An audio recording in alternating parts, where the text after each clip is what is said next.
from New York and on the new Hot 97 app. Ebro in the morning on Hot 97. Tell me you got on Ebro in the morning with 97 minutes commercial free. Give it up for Mayor de Blasio. Yeah, de Blas. How are you, sir? I'm feeling good. Feeling good. Now, ladies and gentlemen, Rosenberg just showed, but we brought up the video that's been circulating social media because you had your State of the City last night. Yep. And we got to get into some things you talked about there, which is a lot of what people are frustrated with a city in transition, right? From property values and namings of, obviously we've been seeing the renaming of parts of the city. There's a lot of frustration. Yep. And more recently, there's been protests with regard to the extra police and the activity and the treatment of individuals on the subways. You just saw the video of, she was probably, 17, 16 years old, maybe, the girl that was getting pushed by the officer yesterday. What did you think when you saw that video? I'm going to speak to that, but just want to start where you started. The frustration I'm hearing all over the city is really about the identity of New York City. That's right. Right? And everyone's going to have their own interpretation. 8.6 million New Yorkers, there'll be 8.6 million, strong views, right? But one thing I think runs through this very consistently is this still going to be our city? Is this, a place that New Yorkers can afford to live in, stay in? Are our communities going to be intact? The reason I said yesterday, save our city, is because what I've heard all over this city, like every kind of neighborhood, is the fear of displacement, the fear of what makes New York City special slipping away, our humanity, our the place that we are that's for everyone, the place that's like an open city. When that for everyone is the diverse culture, because as people get displaced, it feels like New York City is just becoming a white metropolis. Well, I would say for it's elites. I'm going to tell you, I think it is about class before it's about race. I think it's about economics. The question is, are working people of all races going to be able to live here? Or does it become a place, as you said, only for elites more and more? And that is not just about where you live. It's also about your neighborhood. And one of the things that's really, really troubling people is they see these mom and pop stores in their neighborhood they love, and then suddenly they're gone. And that is about greed in many cases. That's about landlords jacking up the rent instead of working to save a community store. We just had a thing a few weeks ago in Queens. This bar, Nearest Tavern, like crucial, beloved part of the community, been there 190 years. I am not making this up, almost 200 years. Landlord jacked up the rent. They were going to go down. They were going to be lost. And I intervened, a bunch of people intervened to help them. And this is like this beloved part of the community that people feel is kind of heart and soul. They all think about everything in their lives that happened What is the there. balance between capitalism in a free market society and community? What is the responsibility there of an individual who wants to make this money on a property they own? I think it's got to change. I think you're hitting the nail on the head. The status quo is unacceptable in this city. And what I talked about yesterday in speech is we've tried all sorts of things to change it. Some of them have had a real impact, but it's not enough because the situation keeps galloping forward. So what a free enterprise system means right now in New York City is it is leaving a lot of people behind and creating a dynamic where it's taking away a lot of the heart and soul of this place. So a landlord should feel that they're part of a city, part of a neighborhood, and not just be thinking about the almighty dollar. But if a store has been around for decades and decades, hey, you have an obligation to work with that small business, keep them there. The same way that, we've heard about this for so long, generations, that people renting an apartment to a veteran, to someone, who happens to be a limited means but has been part of a community for a long time. A lot of times you would see community-based landlords give that person a break. Try and accommodate them, try and keep them in their own neighborhood. And we are losing some of that, and more is becoming just about money. So I said yesterday, save our city about our heart and soul, about just everything we feel about New York City, everything we believe in about New York City. But underneath all that, Ebro, is a whole lot of economics. And we now need to constrain the kinds of things that are hurting us. So I talked about yesterday, for example, a vacancy tax. If a landlord puts out a store owner, puts out a mom and pop store, and then they leave that storefront vacant, they should have to pay more in tax. They should be penalized for that. And the same with renters. Renters still need a hell of a lot more help. So I talked about, for example, a plan to not have to pay security deposits anymore up front. I talked about the kinds of protections we're going to need for renters who are not right now covered. There's 2 million or so New Yorkers who right now have no protections against rent gouging. Their rent can be shot up as much as a landlord wants. There's nothing legally that stops it. No protections against an inappropriate eviction. So we're going to need more muscular laws. We're going to need to do the kinds of things to rebalance this equation and protect the heart and soul of this place. Well, and what I hear you saying is an idealistic and a view that I love, but I don't believe America and specifically New York City is about that. It's always been about greed. It's always been about money. It's never been about the things you're talking about. I think that those things have been marketing ideas. No. That's not that. You know, I don't believe it. If you say New York City, since its founding, has had this kind of commercial capitalistic thing going on, 100% true. But there's another thing that happened over the generations in New York City, and that's the heart and soul part. This place became an idea. Mm-hmm. This place became an example to the world of people being able to have freedom to come someplace. I still think it was marketing. I think we're seeing the truth now. And I think that's where a lot of this tension comes from, is because people want to believe what you're saying. But they're living it too. I'm sorry to interrupt. I don't mean to say your underlying critique doesn't have value, because obviously what I'm calling for is things to fundamentally change the status quo and constrain. And a culture change. Culture change for sure, and constrain the greed. But I'm only arguing back at you. People overcame a lot of that. Mm-hmm. The art, the culture, the neighborhoods, the things that people created, the values, which was not about a few rich people.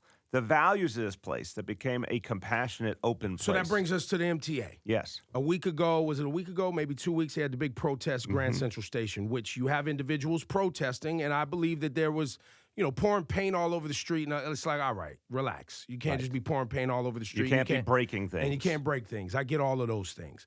But that is frustration. That is people saying, what you're talking about, we don't even feel on our trains, like the churro lady getting put in handcuffs, or this teenager we're seeing getting pushed by an NYPD officer out of a train station and being told, you can't come to the train. Now, if it was that big of a problem, you thought, okay, maybe they would gave the girl, the NYPD officer would have just gave the girl a summons if it was that big of a deal. But if it wasn't a big deal and you're trying to cut the girl a break, just swipe her through and let her go get on the train. Look, there's a couple different things going on. I understand the frustration, but let's start with the protests. Those protests, first of all, it was not a lot of people, and we should not treat it as more than it was. So what I did not like from the beginning was there was a goal of destroying things. It was literally one of the things they wanted to go, was to go break things, mess things up, including the very subway system that we all depend on, set fires. This is not getting anyone anywhere, and I think it's not only counterproductive, it suggests people are not serious about change. Then on top of that, it was venomous towards police officers who are doing their job. They're working people. They're doing their job. And it was hateful and negative towards the police. The police, meanwhile, and these are police of all backgrounds, all nations, made sure that the protest was allowed to proceed and within the boundaries of the law. So I would like folks who want change, don't take your frustrations out on individual police officers, and don't break things. If you want to work for change, roll up your sleeves, work for change, protest, of course. But then talk about the things that actually might change something. The incidents that you're talking about, I just looked at that video now. I'll be very straightforward. On the one hand, if it began with the young woman not paying her fare, I don't like that. I'm not going to lie about that. I don't like that. And I want people to pay their fares and be respectful of an officer if an officer questions you. On the other hand, our officers more and more are being trained to not escalate, to de-escalate. Right. She didn't de-escalate. Something's off in that video, obviously. So this is, we are in a transition. And what I appreciate very much, I'm not blowing smoke here. I appreciate that you guys have a conversation, sort of an essential conversation about what's happening in the city that I don't see a whole lot of other places. We're in this moment of transition. It is a painful transition at times. But I'll tell you something. The NYPD dynamic, put aside the individual videos that get us so worked up. I can guarantee you, because I've seen it with my own eyes, the number of officers who have been trained and are living it, de-escalation, not firing their weapon, the restraint they're showing now, It is unbelievable. 2019, it was something like 20 times in the whole city did an officer ever use their weapon in a conflict. For a whole year, for 8.6 million in a city people. this size is amazing. Yeah. So there's something going on, and I want to really give credit. The leadership of the NYPD decided on a path of reform a long time ago, and they're making it real. And so officers are being taught, de-escalate, bring the temperature down, work with community members, get to know community members, neighborhood policing. And then this thing, Ebro, this is being missed what's happened in the last few weeks. Dermot Shea, the police commissioner, says the NYPD is now going to focus on young people. He didn't say we're going to go lock up young people. He said we need to reach young people. And I said in a speech yesterday, I said young people don't need to be policed, they need to be reached. His point is to take a group of hundreds of NYPD officers, youth coordination officers are calling them, who are going to work with kids, families, schools. If a young person's having a problem, they're going to try and figure out how to help them before it becomes something that might lead that kid into the wrong situation. So it's literally stop crime before it happens. It very much parallels what we're doing with Cure Violence, where community members are stepping in, gang interrupters. This is a whole different approach that is about the people. So your bigger critique about greed and capitalism and everything else, there's a lot to discuss there. But meanwhile, on the ground, something very different is happening. This is the NYPD that 10 years ago was stopping everyone in sight, denigrating young men of color, discriminating against them, is now saying we need to reach them and work with them and help them on the right path. That is a sea change. Now is the NYPD reaching out? I know we work with Erica Ford and we work with a lot of people in the community who are on the front lines. Excuse me. Are they bringing those people in to help with this process? 100%. That's another crucial evolution, which you will not see on the front pages, because it's been a great success story, and it's a human story of people actually finding each other. The grassroots organizations and the police working together. A decade ago, the Cure Violence movement was looked at by the NYPD with great suspicion, because it was, obviously, I'm going to state the obvious, a lot of folks in Cure Violence had, once upon a time, been gang members or had troubles with the law. But Cure Violence is one of the most powerful movements you ever hope to see, because it's neighborhood people saying we are going to stop young people from ending up in violence. We're going to stop retaliations. We're going to put our own bodies on the line. I honored folks from Cure Violence yesterday at my speech, and I keep saying this is one of the difference makers in why crime and violence has gone down so much in this city. NYPD used to feel very, very uncomfortable. Now, I'll state the obvious. Cure Violence, these are credible messengers. So they work not in a direct partnership with NYPD at all, because that's not the nature of the thing. But there is a mutual respect and a mutual understanding. And today, in police precincts all over New York City, you have precinct commanders telling their officers, these Cure Violence folks are part of the solution. And if you come across them, respect who they are and what they mean to the community. I've seen that happening. I've heard it from the Cure Violence folks that they're being asked to address roll calls and explain what their role is in the community, for example. I'm telling you something very big is happening here. When you have a police commissioner say, we've got to focus on how to reach young people and support them, treat them with their full value, because stop and frisk was the devaluing of young men of color. It was literally taking their personhood away. And now you have police commissioners say, we're wearing our uniform, we have a gun, our badge, but what we actually need to do most is reach and support those young people so they can have positive lives. I mean, that's a whole nother level. It sounds good. One of my biggest problems with not all police, but too many, is there is obviously ego, and there is this presence that often comes where, a police officer thinks they're doing a young person a favor and not really communicating on their level. And if police officers are really trying to, because, these are large humans with underdeveloped emotional, maturity and capacity. A teenager, an 18-year-old, a 19-year-old. I call them kids sometimes only because I know their mind isn't there yet. Yeah. And they're very emotional. They're fearful. They're going through transitions in their lives. Maybe they're even unhappy about where they come from and the neighborhood they come from, right? So there's a lot there. And that relationship, as you talk about, between a police officer and a young person is very fragile, right? And I think the onus is on the police to make it work. It's not on, and a lot of times the onus is put on the teenager, the young person, the person who is not an adult, the person who is not paid by the city, the person who doesn't have a badge and a gun, right? And the authority to take a life, right? Too often it's put on the society, not the police. We talked about it with regard to the commercials that we saw during the Super Bowl, which, all right, it was a great attempt to bring some sort of, upliftment to the families who have been killed by police officers. But there was no accountability in those spots that the NFL ran that were put on the actual police officers who made mistakes often while on the job, or their training was bad, or the policies were bad, or whatever it was. That is on the infrastructure. That is on the city. That is on the people with the authority to come down to the level of the pedestrian and make that work. And I'm interested to see if it works. I think you're saying something very important. And it's not, I think we have to understand, because again, you're going to forgive me that I am optimistic by nature, but it's optimism that's been earned by seeing that change can happen. And I always say this in this show, because this is such a serious, meaningful conversation that happens here. You've got to believe when you see with your own eyes change, it is a instantaneous confirmation that more change can happen. Mm-hmm. We all fought to stop a broken policy of stop and frisk. Mm-hmm. We beat that policy. Then we were told the sky was going to fall and there'd be crime and chaos. We, for 6 years now, have reduced crime year after year.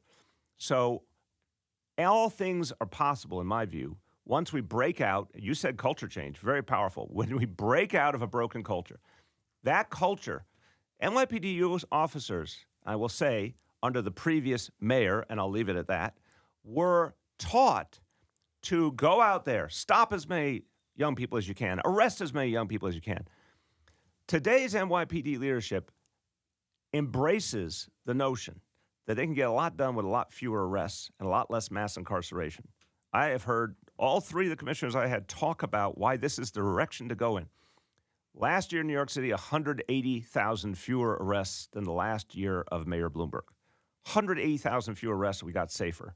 We reduced the number of people in our correction system by 50% already. Now, think about that. That's just 6 years it took to do that. So this is why I'm very hopeful on what we can do with relationship between police and community. I've seen these changes happening so rapidly. And you said something very powerfully, bro.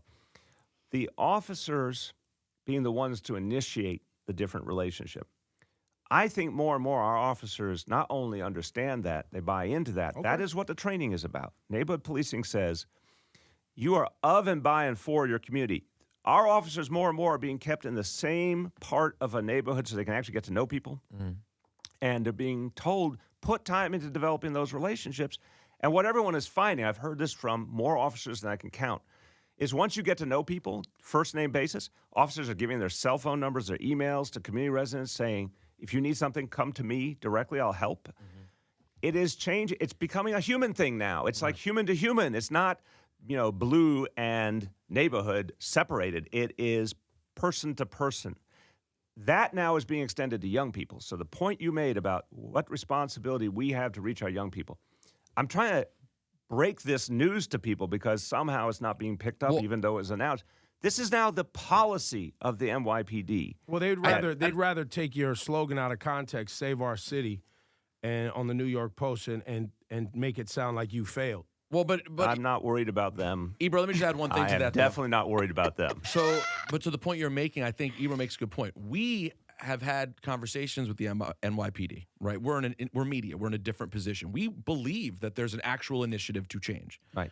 I think what's really important is that both officers on the street understand, and certainly the union understands, that when you have a major incident that happens on camera, or even not a major incident, I wouldn't call yesterday a major incident, a small incident that happens on camera. Right. It does so much to work against the good that you're presenting with clear facts. Yep. Less people are getting arrested and crime is going down. That's fantastic. Everyone should be happy. But when you have one officer who has a bad moment, that fight on the subway platform we watched a few months ago where a teenager is getting knocked out, cold-cocked by a police officer, that undoes so much work. Or when people don't see that Officer Pantaleo, the process that people had to go through to see him get his version of comeuppance, whatever you want to call it, it does so much to undo the exact thing that you're saying they're doing. When you say that individual moments and images loom large, we're humans, you're right, of course. But I also am telling you, having been out in the communities and having listened to community people, I think a lot of New Yorkers are receiving the bigger change. They're feeling the bigger change because it's not just the one dramatic moment or video. It's what they're living every single day. They know the relationship with officers is different. Look, there were 700,000 stops in 2011.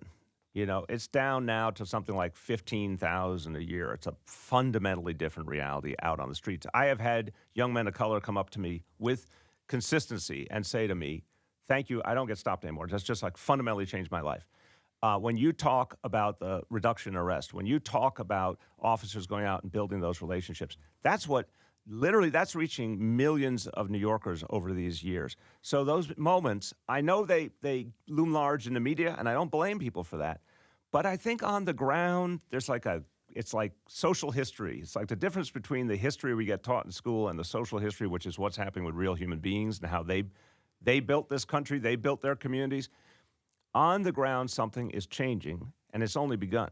I think you should have Commissioner Dermot Shea on to have this conversation. Yeah, we haven't met him yet. I think it would be very good for people to hear him. You like the new commish.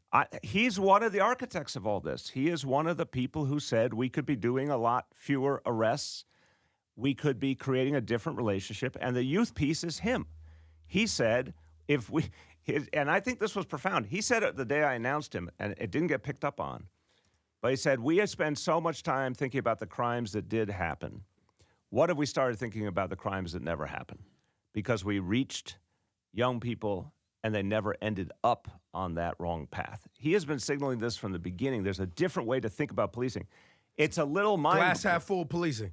But it's not only glass half full. It is, what if it is about helping to get to the root cause, right? What if it's about not policing people, but working with people to figure out the how. cultural issues. Correct. Well, that's like Marianne Williamson's ideas about instead of health care, instead of just sick care, health care. How do you get ahead of the problem? Correct. Now, based on a few things you've said today, Mayor de Blasio, I don't get the sense you're going to be endorsing Mike Bloomberg for president. You don't like the Bloomberg's gaining ground now. He's buying it. He's buying it all right. Listen, I hear he runs commercials every 10 minutes. Yeah. Oh, yeah. In North Carolina, every 10 minutes in North Carolina for the last few months. I was just telling Rosenberg this. I was like, my friend was like, the Bloomberg engine is on nonstop, even in California. In LA, nonstop. Can you go on eBay and buy the presidency? Is that what it is? That's what's happening in That's what's America. happening. Yeah. Just go on and click. Now, you're going to endorse Bloomberg if he's the candidate for the Democrats. I am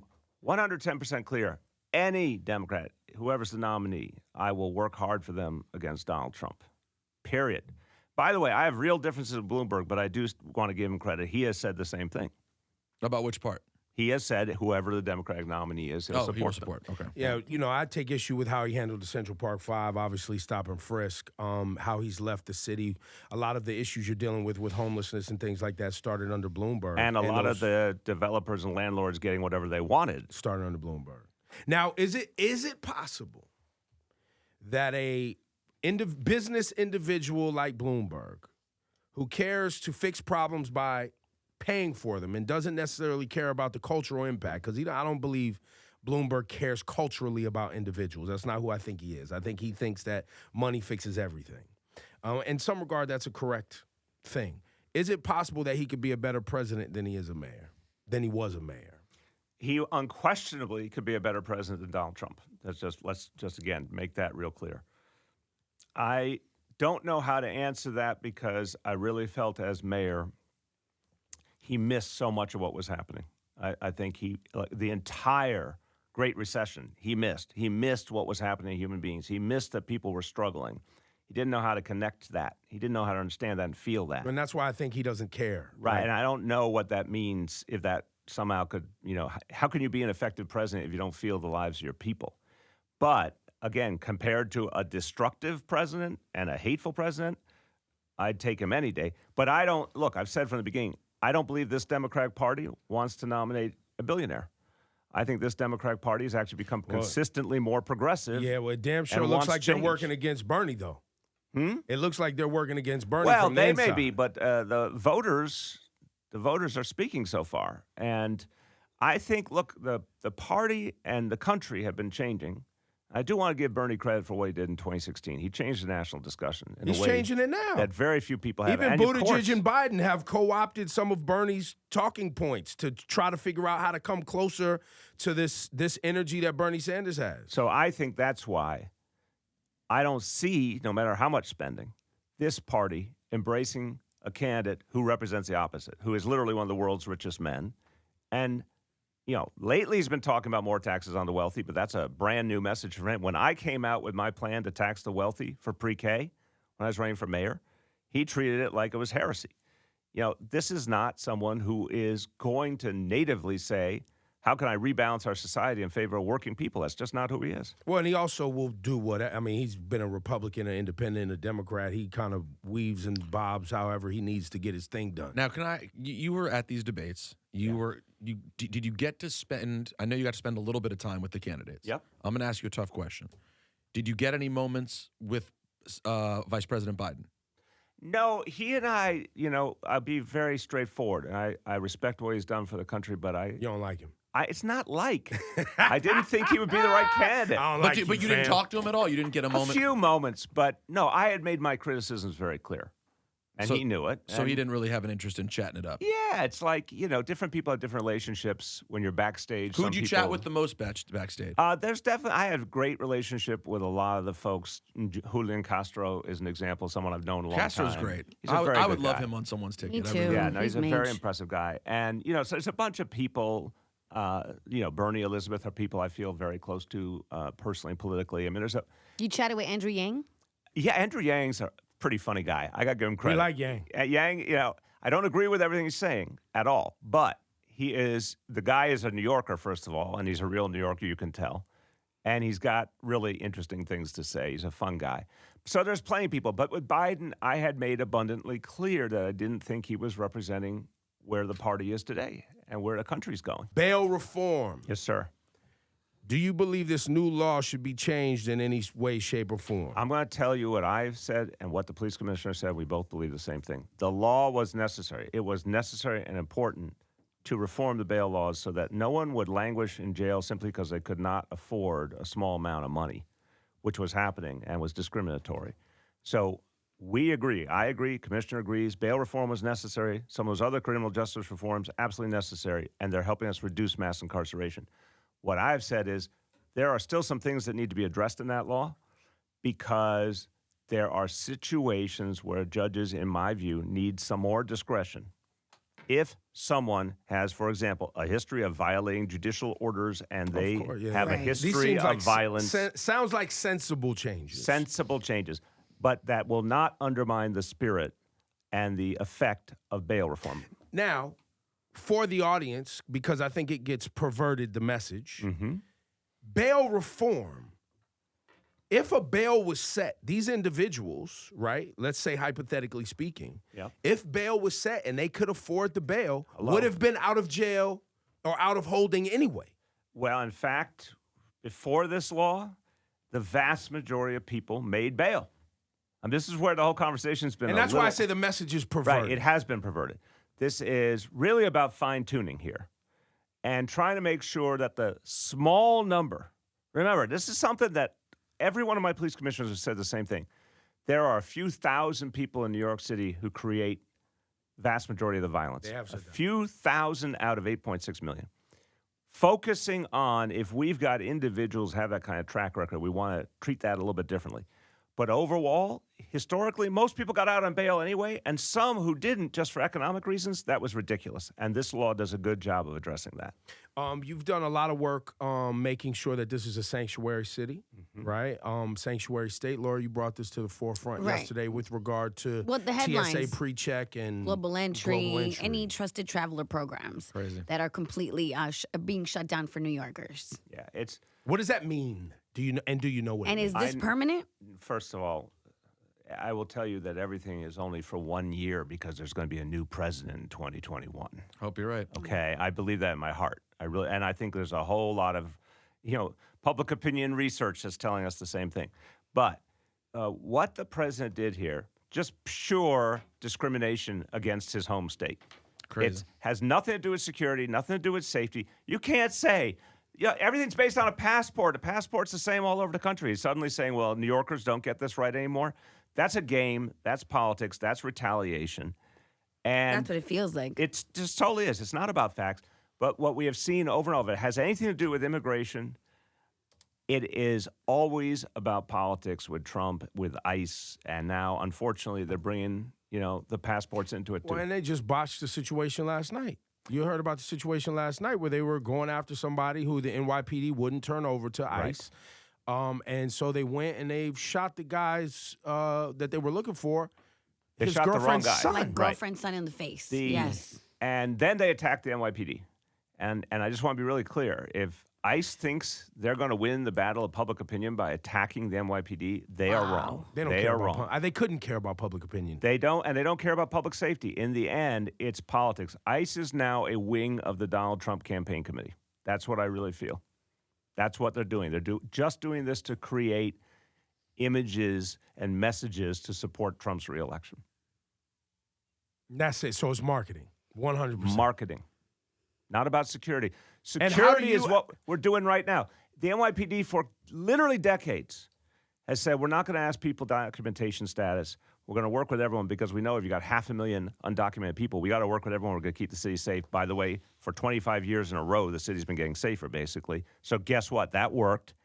But ICE wants to arbitrarily expel anyone and everyone, regardless of what they have done or haven't done. As opposed to New York City, it has very clear laws. You have to do a serious crime and be convicted. In that case, you're out of here. Right. You should be out of here.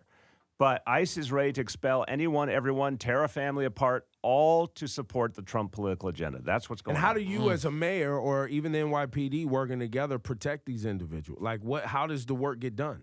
NYPD does not participate with ICE in anything they do. And then the NYPD has to intervene. That's what happened here. They got a report of shots fired. They showed up. They don't care if it's a federal agent or who it is. If someone's shooting up New York City, they're going to step in and calm down the situation and get it under control. That's what they did. But ICE is acting irrationally and recklessly. The NYPD is trying to keep order in this place, but also respect immigrants. Mayor de Blasio, you're our mayor for how much longer? 2 more years. 2 more years. And now that you're not intense years. Now that you're not running for president, what is your goals, man? I've been auditioning for this incredible radio show. You just did a good giveaway of $500. Yeah. These are some of the coolest people. I got a name for you. De Blasio Radio. I like it. It rhymes. Well, you come back, so that means a lot. I mean, a 4th chair. I could just add to the chemistry, you could use that. Nah, we're already over our white quotient. You know what I mean? The white quotient is too high. Yeah, I would sabotage this entire thing. He's like, I'm not letting him in. I mean, you can't do live reads like me. He's like, you can't do these FanDuel spots like I can, Mayor.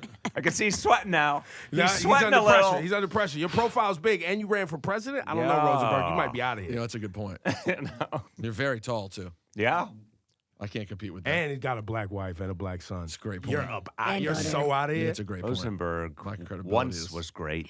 It's good while it lasted, Rosenberg. It was a good run. De Blasio, thank you for your time, man. Always. I appreciate you. Always an honor to be with you guys. Thank you for the real talk about our city that I always find here. Yo, come on, don't give the papers layups like this, you man. see, Save our city. No, this is Hit funny. this guy with the congratulations play. Ebro, Give this guy a layup. Why are you even validating them? They have an attitude problem. So you're saying the congratulations play stuff is on me for even paying attention to the post? I'm saying don't fall into the trap. You talk about culture change. They're part of the past. Yo, he wouldn't even keep the paper near him. You pushed it near him, he pushed it right back. That's right. That's what we all have to do. Try it again. See what happens. See? Watch what happens. See? It's like a magnetic thing. It's just like...